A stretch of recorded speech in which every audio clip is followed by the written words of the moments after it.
سلامونه او احترامات مو منئ ښه راغلاست. دا هم د نن ورځې مهم خبرونه.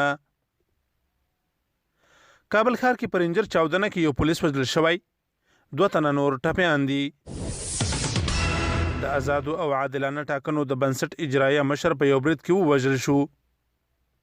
ولسي جرګې د نوموړي وژل کېدل په کلکو ټکو غندلي دي. کندوز، هرات او کندهار ولایتونو کې لسګونه دولتي عسکر طالبانو سره یو ځای شوي. روغتیا وزارت په یو خبرپاڼه کې له ټولو هیوادوالو غوښتي چې د کورونا ناروغۍ مخنیوي په پار باید له بهرنیو سفرونو ډډه وکړي. د هیل نشریه وایي د امریکا دفاع وزیر له افغان چارواکو سره د خپلو پوځیانو د ایستلو بهیر په اړه بحثونه کړي دي. تونس اسرائیلو سره د هر ډول اړیکو جوړولو په کلکه مخالفت وکړ.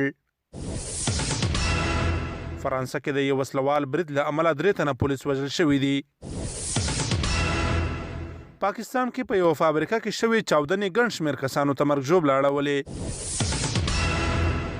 ترکیه کې د ارتغرل قبر ته څیرمه لسګونه ټنه سره زر موندل شوي دي.